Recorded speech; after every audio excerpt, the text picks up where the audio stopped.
안녕하세요. 오늘도 사연살롱을 찾아주셔서 감사합니다. 저는 10년 결혼 생활에 마침표를 찍고 지금은 홀가분하게 딸아이와 행복한 삶을 살고 있는 40대 여자입니다. 요즘 세상에 이혼은 흠이 아니라고 하지만 저는 이혼을 생각만 했을 뿐 실천하는 데는 시간이 많이 걸렸어요. 지금 생각하면 망설였던 제가 참 바보 같다는 생각도 드는데요. 이혼을 결심하기 전까지는 그래도 한편으로는 사랑했던 남자와 끝까지 함께하고 싶었던 순수한 마음도 있었던 것 같아요. 물론 지금은 우연이라도 다시 볼까? 생각만 해도 싫은 인간이 됐지만요. 저는 서울에서 나름 이름 있는 학교를 졸업했어요. 그리고 졸업하던 해에 외국계 IT 회사에 입사했고 5년 넘게 근무하다 보니 얼추 월마다 세금 떼고 500만 원 넘게 받는 연구원이 되었는데 제 나이에 평균적으로 많은 월급을 받고 생활하다 보니 솔직히 씀씀이는 큰 편이었어요. 아직 철이 없기도 했고 그만큼 갖고 싶은 것도 하고 싶은 것도 많았으니까요. 그러다 대학 친구의 소개로 동갑인 남편을 만나게 됐는데요. 2번 정도 만났을 때는 싫지도 좋지도 않았는데 3번째 만남에선 남편과 있는 게 편하고 즐겁다는 생각이 들었어요. 그래서 3번째 만남 이후 남편과 저는 본격적으로 연애를 하기 시작했고 제 인생은 큰 전환점을 맞게 됐었죠. 사실 남편과 만나면서 가장 좋았던 부분은 대화가 끊이지 않고 잘 된다는 거였어요. 소위 말하는 코드가 잘 맞았죠. 남편 역시 저와 같은 IT 업계에 다니는 사람이었거든요. 저 역시 주로 남자들과 일을 하는 편이었는데 그렇게 사적인 대화가 통하는 남자는 처음이긴 했어요. 그리고 통하는 부분도 많았지만 달랐던 부분도 많았는데 2번째 만났을 때까지는 그 부분이 크게 와닿더니 막상 사귀기로 하니까 그건 또 다른 매력처럼 느껴지더군요. 콩깍지였죠. 저는 그때까지 그 콩깍지가 얼마나 무서운 건지 알지 못했어요. 그저 좋은 것만 보이고 핑크빛 미래만 보이는데 아, 이래서 사람들이 결혼을 하는구나 싶더라고요. 남편에게는 크다면 크고 작다면 작은 문제가 있었어요. 저는 한 회사에 오래 다녔지만 남편은 반대로 이직을 많이 했거든요. 이제 막 창업한 회사인 경우는 망하기도 했고 그래도 나름 규모 있는 중소기업은 빡빡한 근무 환경에 자기 발로 나오기도 했는데 남편의 가장 큰 문제는 자기 능력을 과대평가한다는 것도 있었어요. 사람이 성실하긴 한데 겸손하지 않은 것이 문제였죠. 하지만 한참 연애하던 제 눈에는 그것도 자신감처럼 보였죠. 이왕 만나는 사람이 자신감이 없는 사람보다는 많은 편이 더 좋다고 생각한 제가 단순했죠. 게다가 순간의 유혹에 약한 저와 반대로 남편은 체계적이고 계획적인 사람이라 더 끌리기도 했는데요. 왜 서로 다른 사람에게 끌린다고 하잖아요. 남편은 저와 동갑이었지만 저보다 더 어른스러웠고 저는 그런 남편과 평생 함께 한다면 삶이 보다 안정적일 거라고 저 역시 남편을 과대평가했어요. 그리고 남편 역시 자기보다 연봉이 높은 저를 부러워했는데요. 종종 이런 식의 말을 했어요. 자기는 좋겠다. 외국 계열사라서 월급도 많고 복지도 좋잖아. 중소기업은 진짜 멀었어. 요즘 워라밸 하는데 나 같은 사람은 꿈도 못 꾼다니까. 뭘 그렇게까지. 지금도 늦지 않았어. 아직 젊잖아. 그리고 능력만 좋으면 어딜 못 갈까? 자기는 성실하니까 꾸준히만 하면 분명 좋은 회사 갈 거야. 그렇지. 나도 빨리 능력 인정받아서 자기처럼 대기업 들어가고 싶다. 남편은 그렇게 월급 많고 출퇴근 시간이 자유로운 저를 참 부러워했어요. 그리고 저는 그런 남편에게 언제나 할 수 있다며 격려를 해주곤 했는데 솔직히 좋아하는 남자라 그렇게 말했지.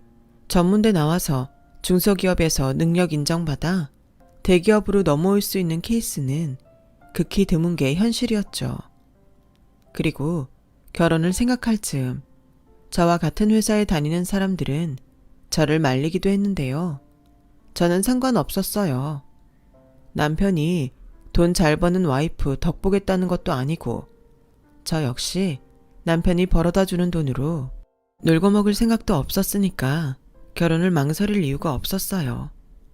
다행히 저희 부모님도 남편이 저보다 능력 없다는 걸 문제 삼지 않으셨어요.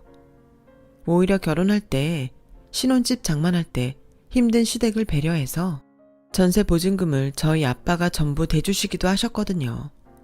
그래서 남편이 그 부분을 저에게 가장 미안해했는데 어차피 전세 보증금 명의가 제 앞으로 되어 있어서 남편에게 미안할 것도 아니라고 했었네요. 하지만 남편은 저와 저희 부모님 보기가 민망했나 봐요.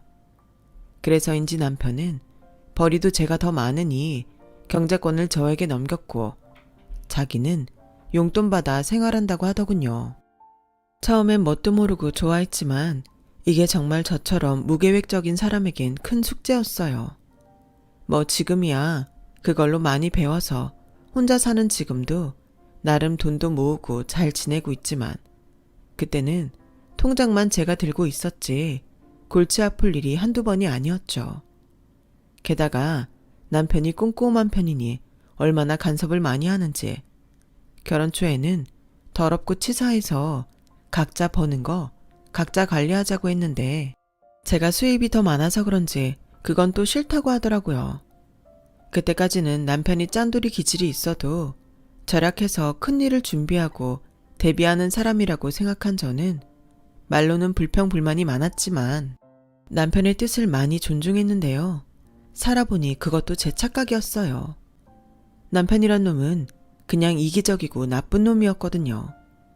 하지만 그걸 알기까지 10년이란 시간이 흘렀어요.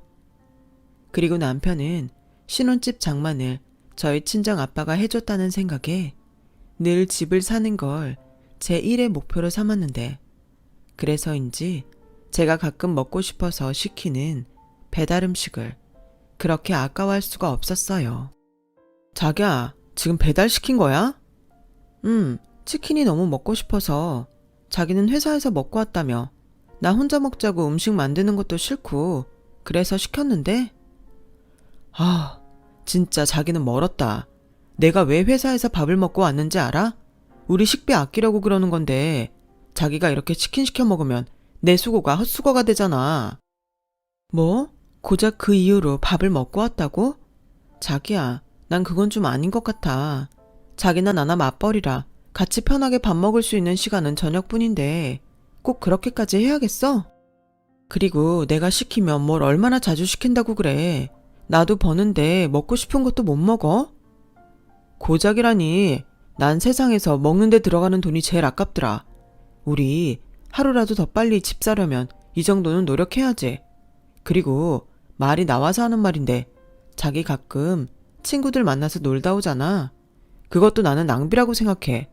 공원 같은 데서 이야기하면 될 것을 커피에 케이크에 거기에 아쉽다고 술까지 마시러 가면 아우 그게 다 얼마냐? 정말 이럴 거야?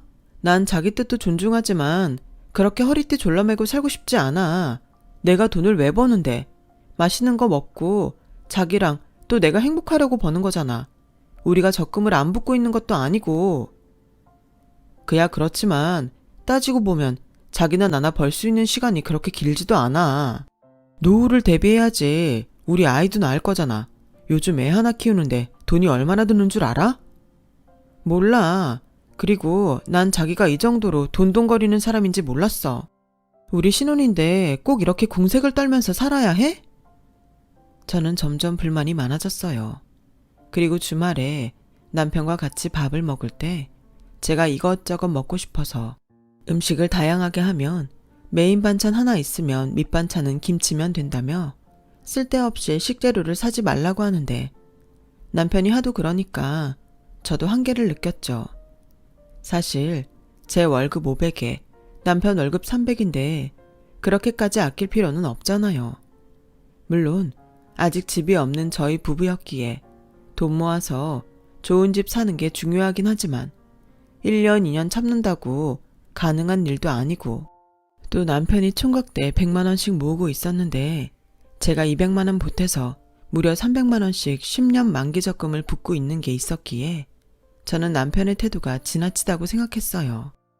게다가 그 적금 명의는 제가 전세보증금 명의를 갖고 있어서 결론적으로 제가 낸 금액이 더 많은데도 불구하고 남편 명의로 해줬는데 남편은 뭐가 그렇게 불안한지 제가 그렇게 손이 큰 여자인지 몰랐다며 원래부터 그렇게 과소비를 하는 여자였냐는 등 조금씩 위태위태하게 선을 넘었어요.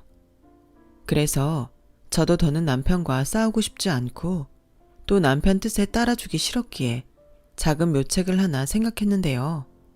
그건 바로 제가 퇴근하고 집에 오기 전에 밖에서 먹고 싶은 거 사 먹고 들어오는 거였어요. 남편과 밥을 먹을 때는 남편 원하는 대로 간소하게 차리되 제가 먹을 건 따로 뒀다 먹었는데 그랬더니 한 번은 이 남자가 냉장고를 뒤지는 게 아니겠어요?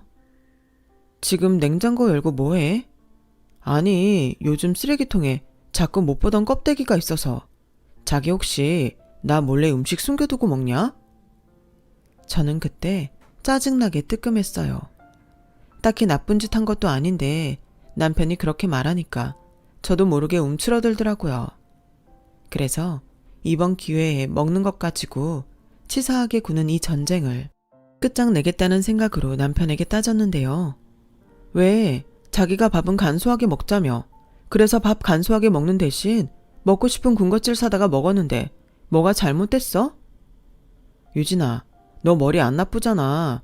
내가 간소하게 먹자는 건 돈을 아끼자는 건데 네가 이런 비싼 군것질을 먹으면 그게 우리 취지에 맞는 거야?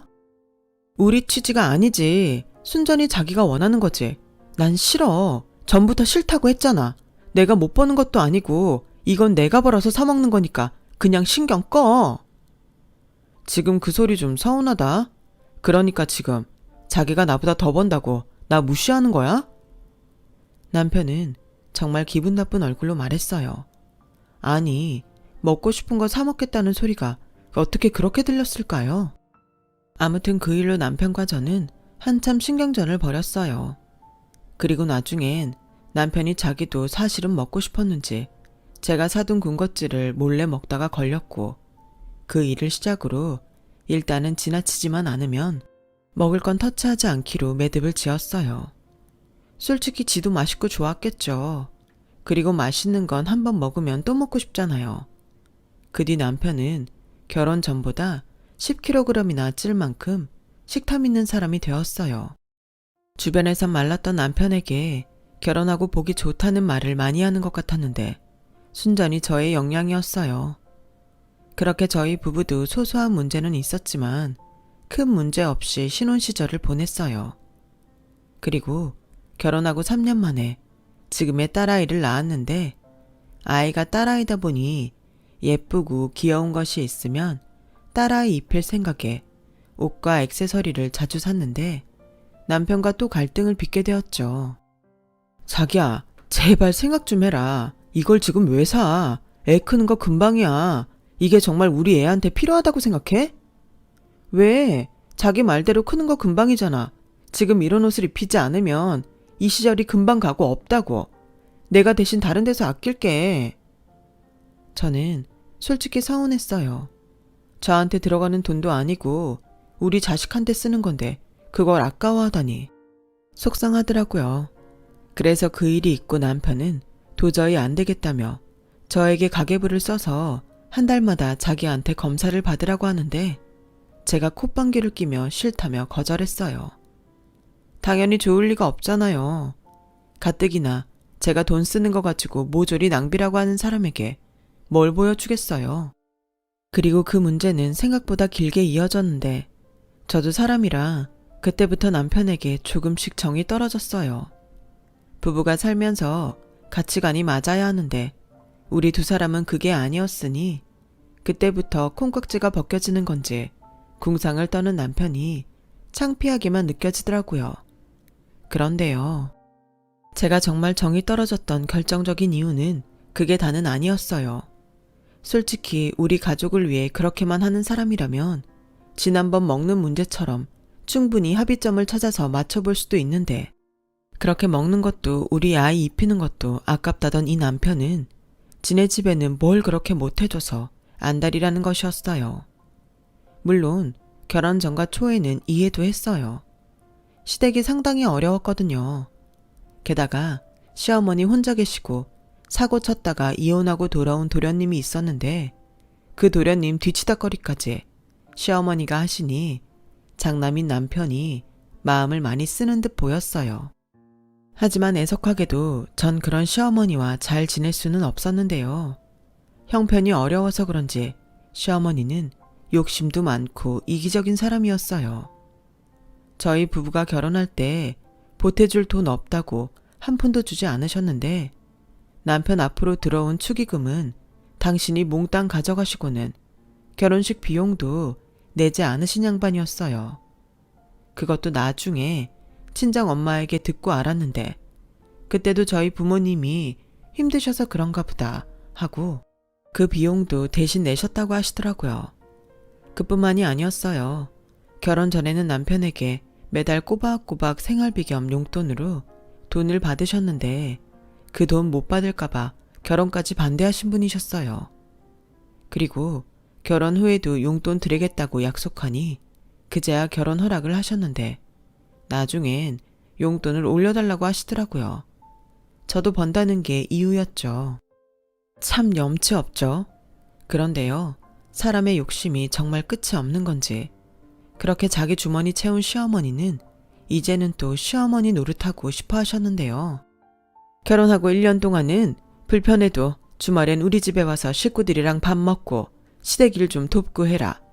그리고 내 친구들은 며느리가 시집 오면서 좋은 옷도 사주고 좋은 화장품도 사주고 하던데 넌 뭐 없니? 라는 말을 시작으로 저에게 뭘 계속 바라시더니 나중엔 그것도 점점 커졌어요. 돌침대, 안마의자, 나중엔 해외여행까지 저에게 요구하셨거든요. 당연히 저는 이건 아니다 싶어 짠돌이 남편 팔아서 그것까지는 하지 않았어요. 그랬더니 시어머니가 자기 아들한테 무슨 소리를 했는지 남편이 저에게 어떻게 자기 엄마한테 그럴 수 있냐고 서운하다고 하더군요. 뭐? 서운해? 그럼 어머님이 바라는 대로 돌침대랑 안마의자 다 사드려? 그렇게 적은 돈도 아깝다고 날리면서 그런 돈은 안 아깝나 봐? 그럼 다른 사람도 아니고 부모한테 쓰는 돈인데 아까우면 그게 자식이냐? 저는 그 말을 듣고 어이가 없어서 헛웃음이 나왔어요. 그러자 눈치 빠른 남편이 자리를 피하더군요. 결혼하면서 그렇게 저희 친정 도움받아 놓고 남편은 저희 친정 부모님이랑 같이 있는 게 어색하고 불편하다며 어지간해서는 친정에 가고 싶어 하지 않았어요. 오히려 받은 게 있으니 더 잘해야 한다는 게 제 생각이었는데 남편은 무슨 자존심인지 자꾸만 저희 부모님을 피하고 싶어 했어요. 자격지심이라고 생각해요. 그렇잖아요. 도움 준 사람한테 더 잘해야지. 자기가 자존심 상한다고 불편하다는 게 말이 되나요? 지 편할 대로 사는 거지. 그러더니 결혼하고 2번째 맞이한 명절엔 저한테 친정에는 혼자 가면 안 되냐고 하는데 자기 부모만 부모고 처가 부모는 부모가 아닌 듯 싶었네요. 게다가 남편은 저희 친정이 시댁보다 잘 산다는 이유로 씀씀이도 참 인색하기 짝이 없었는데요. 한 번은 저희 엄마가 교통사고를 당해 머리를 다치셨고 출혈도 커서 큰 수술을 받게 되신 적이 있었어요. 자식이라고는 저 하나라 제가 대신 병원비를 내겠다고 했는데 남편이 펄펄 뛰더라고요. 부모에게 쓰는 돈이 아까우면 그게 자식이냐고 하더니 지 돈도 아니고 제 돈으로 병원비 내는 건데 왜 그렇게 해야 하냐며 아주 난리도 아니었죠. 병원비가 얼만데 그걸 자기가 낸다는 거야? 제정신이야? 솔직히 까놓고 처갓집에 돈이 없지도 않잖아. 뭐? 지금 말 다 했어? 그래서 우리 엄마 아빠는 돈 있으니까 나더러 한 푼도 내지 말라고? 아니 그렇잖아. 돈이 없으신 것도 아닌데 없는 우리가 왜 내냐는 거지. 그것도 자기 부모님이 내달라고 부탁한 것도 아니잖아. 그럴 돈 있으면 한 푼이라도 더 보태서 우리 집 살 생각을 해야 하는 거 아니야? 남편이 그러든지 말든지 저는 자식된 도리를 했어요. 세상에 돈으로 할 수 있는 효도가 가장 쉬운 거라고 하잖아요. 그 말이 정말 맞는지 저희 부모님은 뭐하러 그랬냐고 하셨지만 내심 든든하다며 좋아하셨고 병원비는 거의 800만 원 돈이 나왔는데 저는 그냥 엄마가 무사하신 거에 감사하다고 생각했어요. 그러면서 혹여라도 저희 집에서 알고 속상해 하실까봐 그 돈을 남편과 상의해서 같이 드리기로 했다고 거짓말까지 했는데 이 남편놈은 정말로 그 돈을 저희 부모님이 다 받았냐며 그렇게 돈도 있으신 양반이 자식이 주는 돈을 덥석 받을 수가 있냐며 선을 넘더라고요. 그때 바로 이혼을 했어야 했는데 그러지 못한 게 지금 저의 천추의 한이에요. 당신은 당신 어머니가 아프셔도 그렇게 똑같이 얘기할 거야? 아무리 자기 부모 아니라지만 생각 좀 하고 말해. 막말로 결혼하고 자기 어머니한테는 꼬박꼬박 다달이 용돈 드리지만 우리 부모님한테는 용돈 드린 적도 없잖아. 그야 우리 집은 처가랑 상황이 다르잖아. 당신 집은 부모님 두 분 다 계시고 돈이랑 집도 있지만 우리 엄마는 뭐 하나 가진 게 있냐? 집도 전세인데. 난 그냥 여유도 있으신데 그렇게까지 해야 하냐는 거야. 우리 엄마는 없으니까 그렇게 하는 게 자식된 도리고. 참 어이없다. 입장 바꿔서 생각해봐. 이런 말 치사해서 안 했지만 이건 굉장히 이상한 거야. 우리한테 해준 것도 없으신 당신 어머니한테는 해드리는 게 맞고 우리한테 이것저것 해준 우리 부모님은 돈 있으니까 안 하는 게 맞다고? 남편은 제 말에 할 말이 없는지 입을 닫고 방으로 들어갔어요. 꼬라지가 난 거죠. 결혼 전에는 몰랐는데 이 남편놈은 꼬라지가 나면 꼭 저렇게 방에 들어가 문을 잠그는 게 습관이었어요. 지 혼자 쓰는 방도 아닌데 문을 왜 잠그고 지랄인지. 이쯤 되면 저의 콩깍지는 제 인생을 말아먹은 가장 큰 원인이라고 할 수 있을 정도였죠. 그렇게 저희는 관계 회복 없이 멀어져만 갔어요. 그리고 저도 성심이 고운 편은 아니었기에 남편과 냉전 중에는 시댁에는 가지 않았는데요. 어느 날 도련님 생일이라 오랜만에 시댁을 가게 됐는데 그동안 벼르고 계셨는지 시어머니가 먼저 저에게 이렇게 말씀하셨어요. 동훈이한테 이야기 들었다. 그러게 조심 좀 하시지. 괜히 사고가 나서 그렇게 큰 돈만 깨지고 내가 속상해서 밤에 잠이 안 오더라. 그리고 곰곰이 생각해봤는데 니네 엄마 나이가 나보다 5살이 많잖니? 73이면 살 만큼 살긴 했어. 정말 충격이었어요. 굳이 하지 않아도 될 말을 왜 하시는 건지. 그래서 뭐 살 만큼 사셨으니 돌아가셔도 된다는 말을 하고 싶으신 건지 저는 기분이 굉장히 나빴어요. 그리고 이 집 사람들은 도대체 예의라는 걸 밥 말아먹은 종자일까 싶어 저도 화난 김에 할 말은 하자 싶었죠. 어머니, 그렇게 말씀하시면 저도 나중에 어머니 아프시면 똑같이 생각해도 될까요? 어머니 내후년이면 칠순이시잖아요. 사실 만큼 사셨으니까 괜찮지 뭐. 그렇게 생각해도 서운하지 않으신 거죠? 뭐? 당신 지금 그게 무슨 소리야? 미쳤어? 생각 좀 갖고 얘기를 해. 지금 그게 며느리가 시어머니한테 할 소리냐? 아니, 어머님이 먼저 그렇게 말씀하시니까 여쭤보는 거야. 우리 엄마는 70 넘었으니까 살 만큼 살았다고 하시는데 나는 뭐 등신이야? 그 말을 듣고 네 하게? 그날 도련님한테는 정말 죄송해요. 어쨌든 기분 좋게 식사하자고 모인 자리인데 본의 아니게 일이 그렇게 됐으니 분위기도 좋지 않았고 저는 이렇게 불편하게 있느니 객식구는 빠지는 게 낫겠다 싶어서 딸아이만 데리고 먼저 집으로 돌아왔는데 예상했던 대로 그날 저녁 남편과 목소리까지 높여가며 싸워야 했어요. 물론 며느리인데 저도 너무하긴 했죠. 저도 잘 알아요. 하지만 아무리 어른이라도 주거니 받거니 시어머니도 잘못하신 부분이 있는데 남편은 무조건 제가 나쁘다고 다그쳤고 당장 자기 어머니한테 머리 숙여 사과하라고 윽박까지 지르는데 이미 많은 걸 내려놓았음에도 눈물이 났어요. 서러웠거든요. 이런 결혼 뭐하러 했나 후회하면서 그때부터 본격적으로 이혼 생각을 했어요. 하지만 애도 어리고 그때는 무슨 겁이 그렇게 많았는지 이혼녀라는 꼬리표를 달고 살 자신이 없더라고요. 이러지도 저러지도 못하니 결국 우울증이 오더군요. 재미있게 또 행복하게 살자고 한 결혼이고 열심히 일해서 돈 버는 건데 사는 게 재미없고 아이도 혼자 키우는 것 같았기에 내가 뭐하러 이 짓을 하고 있나. 삶의 의욕이 점점 사라졌어요. 상태는 점점 나빠져 만사가 귀찮았고 조그만 일에도 화가 났어요. 몸은 천근만근 피곤한데 불면증에 잠도 오지 않고 무엇보다 큰 문제는 아직 어린 딸이 투정을 부리거나 힘들게 하면 저도 모르게 짜증을 내고 쉽게 화를 낸다는 거였죠. 이 아이가 원해서 세상에 태어난 게 아닌데 아이도 울고 저도 울었어요. 저라도 이 아이를 지키고 행복하게 해줘야 하는데 제 마음 하나를 잡지 못하면서 제가 무슨 엄마인가 싶었죠. 그 뒤 저는 지난 시간을 반성하고 남편은 몰라도 딸아이를 위해 살기로 마음을 다잡았어요.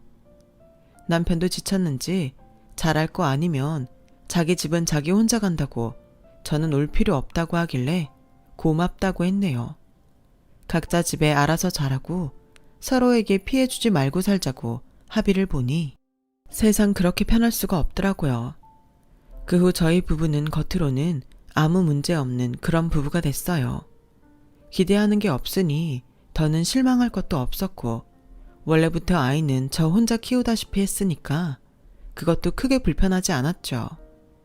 당연히 혼자 도맡아서 육아를 한다는 게 쉬운 일은 아니었지만 대충 남편과 사이가 좋지 않다는 걸 안 친정엄마가 저희 딸을 종종 봐주시기도 해서 저는 그때그때 도움을 받아 큰 어려움 없이 아이를 키울 수 있었어요.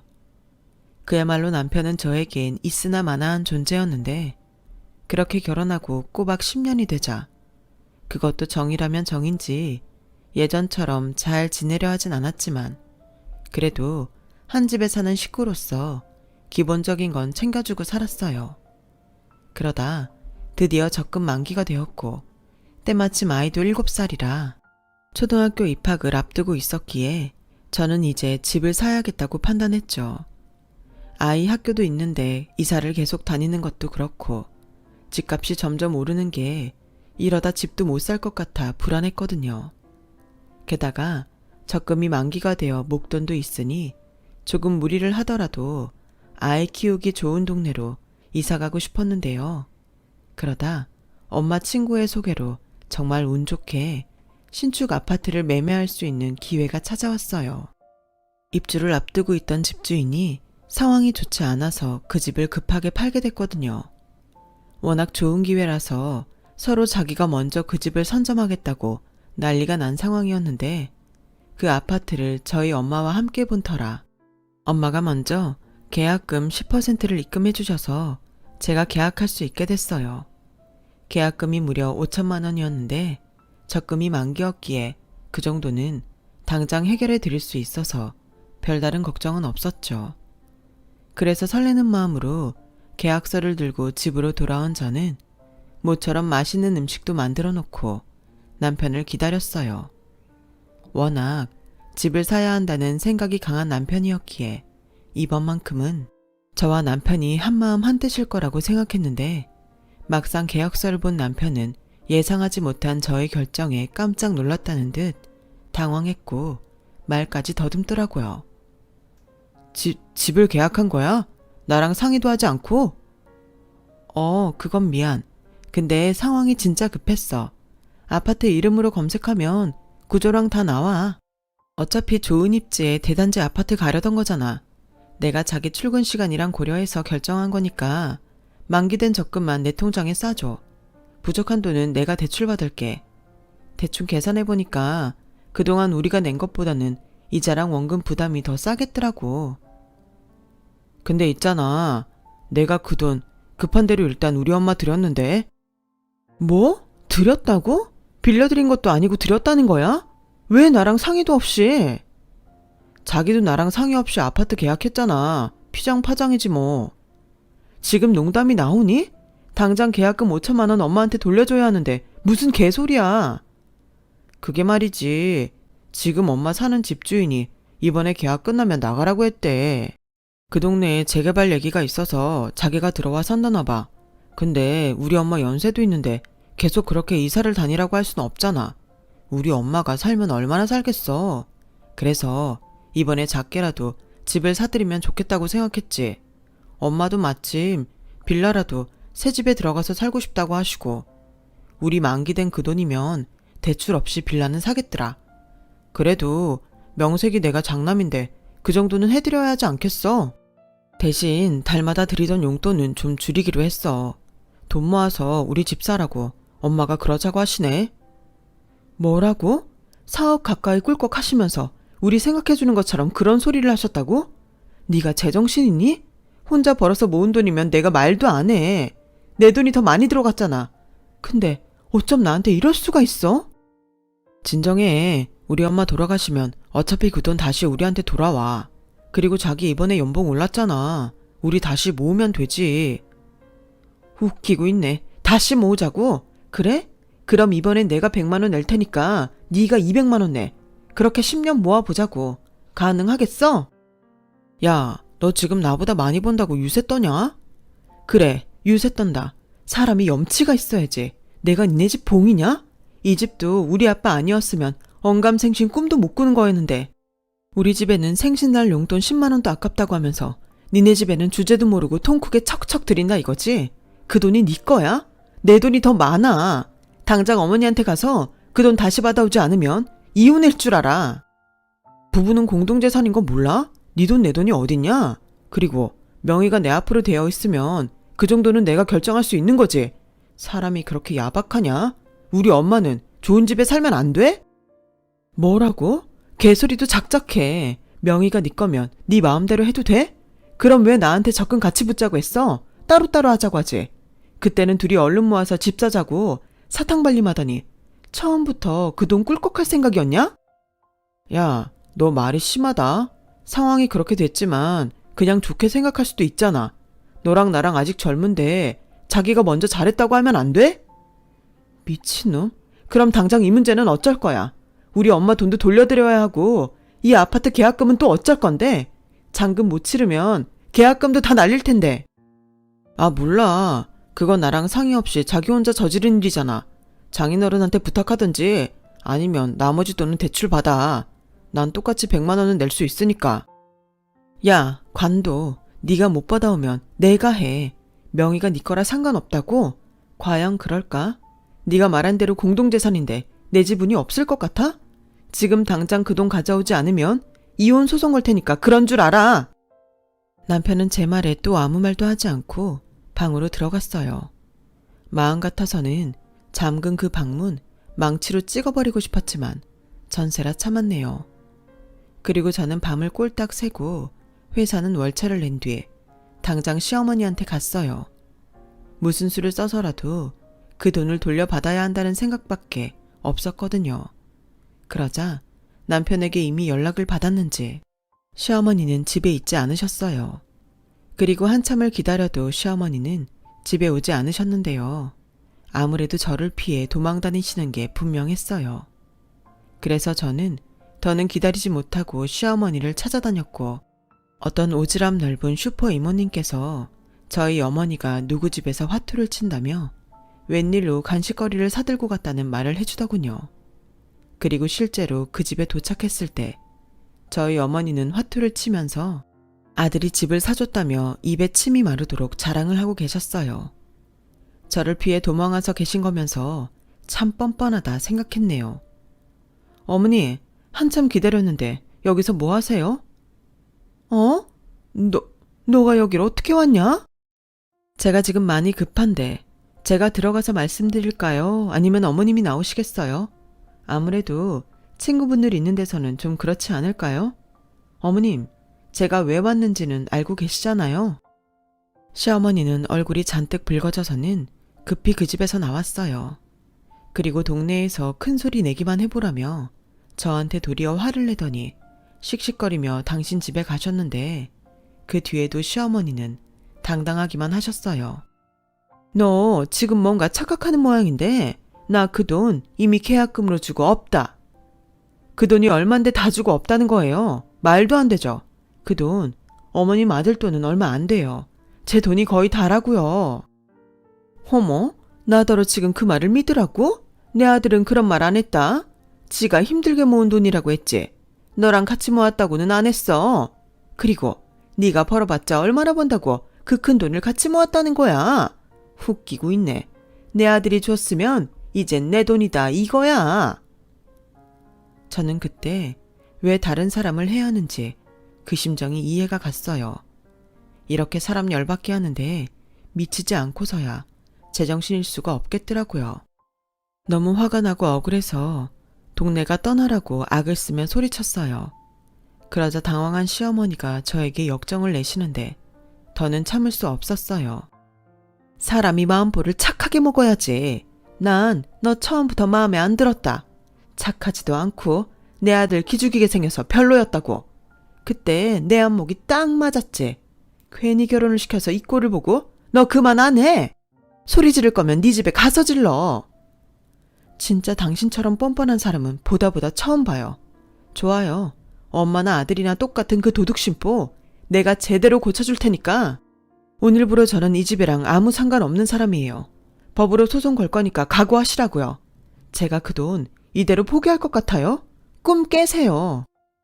저는 당장 무슨 짓이든 하겠다는 심정으로 변호사 사무실을 찾아다녔어요. 그리고 그 중에서 가장 큰 로펌에 들어가 상담을 받았고 그동안 참고 산 위자료며 양육비 그리고 문제의 접근까지 제가 주장할 수 있는 모든 걸 하고 싶다고 얘기했어요. 다행히 매달 적금은 제 월급 통장에서 나갔기에 그 기록이 있었거든요. 저의 핸드폰 속에 이체 내력을 본 사무장님은 가능하다며 저를 안심시켜 주더라고요. 그리고 저의 이야기를 모두 들으신 사무장님은 제가 수입이 더 많았기에 가정의 기여도도 제가 더 크다며 제가 더 유리하게 이혼 소송이 가능하다고 하셨는데 저는 당장 진행시켜 달라고 했어요. 그리고 혹시라도 어머님 통장에 있을 그 돈을 남편과 시어머니가 빼돌릴 것이 두려웠던 저는 그 돈을 쓰지 못하게 할 방법을 물었고 남편과 시어머니를 고소하면 남편과 시어머니 통장 모두를 묶어둘 수 있다는 답을 들었어요. 무엇을 망설이겠어요. 저는 당장 그렇게 하겠다고 수임료 전액을 지불했고 안내받은 필요한 서류도 단 하루 만에 준비해서 로펌에 갖다 줬어요. 하루라도 빨리 진행하고 싶었거든요. 그러는 사이 남편은 저를 피해 다녔어요. 제가 이혼 준비를 한다는 것도 모르고 지가 피해 다니면 된다고 생각한 듯 제가 없을 때만 도둑놈처럼 집에 들어와서 필요한 것만 챙겨가고 코빼기도 보이지 않더라고요. 그래서 소장은 남들도 다 보라고 회사로 보냈어요. 그러자 이혼 소장을 받았는지 남편에게서 전화가 걸려왔는데 그렇게 피해 다니더니 지가 급하니 먼저 저를 찾는 게 웃겼어요. 그리고 저는 거리낌 없이 전화를 받았죠. 이거 뭐야? 당신 이렇게까지 해야겠어? 내가 미안해. 내가 잘못했어. 그러니까 한 번만 봐줘. 내가 대신 앞으로 10원 한 장 우리 엄마한테 안 줄게. 자기는 시어머니 없다고 생각하고 살아. 명절도 안 가도 돼. 대신 나는 장인 장모님한테 아들처럼 잘할게. 그러니까 한 번만 봐주라. 응? 우리 딸 지훈이도 있잖아. 그 입 닥쳐. 네가 딸이 있긴 하니? 아빠 노릇 제대로 한 것도 없으면서 어디서 애를 들먹여? 내가 분명 기회 줬잖아. 그동안 내가 너한테 기회를 얼마나 많이 줬는데 이제 와서 그래. 됐고 빌지 마. 받아줄 마음 전혀 없으니까. 그리고 오늘 중으로 네 짐 빼서 집에서도 나가. 우리 집 보증금은 내 명의인 거 알지? 너 명의 엄청 따지잖아. 자기야, 제발 그러지 마라. 한 번만 봐줘. 응? 내가 그냥 우리 집에 한 번은 효도하고 싶었어. 내가 막말로 도박을 한 것도 아니고 바람을 피지도 않았잖아. 당신이 딱 한 번만 봐주면. 누가 봐준대. 너나 니네 엄마나 너무 뻔뻔해서 더는 상정하고 싶지 않아. 오늘 중으로 짐 안 빼면 니네 어머니 집으로 죄다 보내버릴 테니까 그런 줄 알고 다신 나랑 우리 지훈이 앞에 나타나지 마. 알겠어? 법원에서 보자. 저는 통쾌한 마음으로 전화를 끊었어요. 그렇게 속이 시원할 걸 왜 참고 살았는지 후회가 파도처럼 밀려왔어요. 그리고 남편이 일단은 후퇴하는 마음으로 시댁에 들어간 듯 집에 오지 않았는데 대신 시어머니 전화가 빗발치듯 걸려왔어요. 당연히 안 받았죠.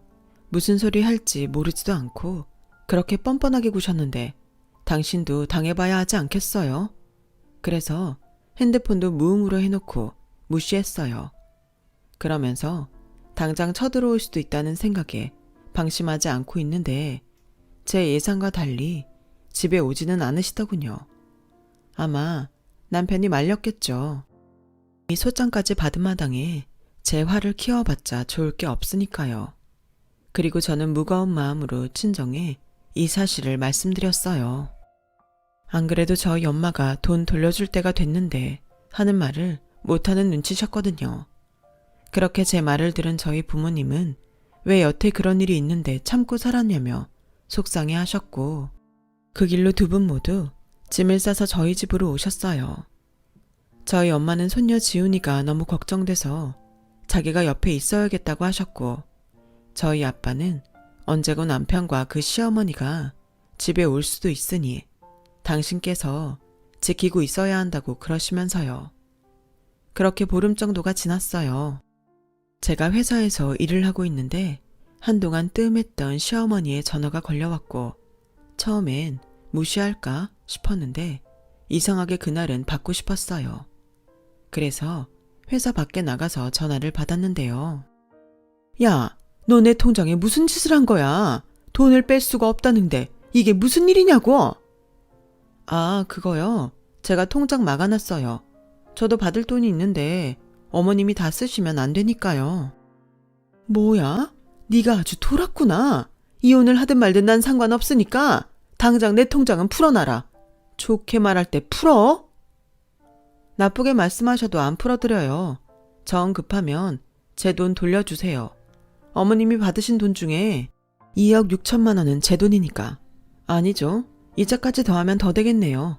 딱 잘라서 2억 7천만 원 저한테 돌려주시면 제가 통장 풀어드릴게요. 독한 것. 내가 그 돈 다 주면 나는 그 빌라 들어가 보지도 못하고 계약금 날리는 거야. 당장 지금 사는 집도 빼줘야 하는데 나더러 길거리에 나 앉으라는 거야? 그걸 왜 저한테 따지세요? 그건 제가 알 바가 아니잖아요. 제가 말씀드렸잖아요. 저는 이제 어머님 집이랑 아무 상관없다고요. 그리고 마지막으로 말씀드리는데 저 어머님 아들이랑 이혼할 사이인데 이렇게 경우 없이 전화하지 마세요. 하실 말씀 있으시면 남편한테 물으시던가 제 담당 로펌에 말씀하시고요. 예, 넌 꼭 이렇게까지 해야겠니? 우리 가족이잖아. 네가 화난 거 충분히 이해한다. 난 정말 몰랐어. 알았다면 그렇게 덥석받지는 않았을 거야. 근데 어쩌겠니? 이미 집을 계약해버린 걸. 그러지 말고 내가 그 돈 우리 동훈이한테 갚으라고 할 테니까 그냥 넘어가 줘라. 네가 더 많이 번다며. 난 그 돈 없으면 정말 큰일 나. 어머, 들으셨어요? 네, 제가 돈 더 많이 벌어요. 그래서 그놈의 집구석에 제 돈이 더 많이 들어갔는데도 저도 사람이라 그 돈이 지금은 너무 아깝네요. 그래서 법적으로 받을 수 있는 건 죄다 받아올 작정이니까 쓸데없이 그런 부탁하지 마세요. 저는 전화를 끊었어요. 남편에 이어 얼마나 속이 시원하던지. 그러게 평소에 잘하면 좀 좋았을까요? 함께 살았을 때나 가족이지. 이렇게 돌아서면 남보다 무서운 게 사람인걸. 그들은 이번 기회에 제대로 알 필요가 있다고 생각했어요. 그리고 그날 저녁 남편도 자기 통장이 막힌 걸 알았는지 전화도 없이 집으로 쳐들어왔고 비밀번호 누르는 소리에 저희 아빠가 준비해둔 골프채를 가지고 중문 앞에 서서 기다리시는데 잔뜩 화가 나서 집에 들어왔던 남편이 저희 아빠를 보고는 잔뜩 겁에 질린 얼굴로 도로 나갔어요. 그래서 모양 빠지게 문자로 화풀이를 하는데 그것도 고마웠죠. 이렇게 부탁하지도 않았는데 증거를 만들어주니 얼마나 고마웠게요. 그리고 남편은 지푸라기라도 잡고 싶었는지 저희 엄마에게 전화를 걸었어요. 그리고는 장모님, 저는 정말 억울합니다. 저는 이혼하고 싶은 마음이 전혀 없어요. 적금 만기된 거 제가 상의도 없이 저희 어머니 들인 건 잘못했습니다. 없는 집 자식으로 태어나 어머니 돌아가시기 전에 좋은 집에 한번 살게 해드리고 싶었어요. 그게 죄인가요? 그게 죄라면 저 달게 받겠습니다. 하지만 전 이혼하고 싶지 않아요. 제 가정 지키고 싶고 무엇보다 저 유진이 사랑합니다. 사랑한다고?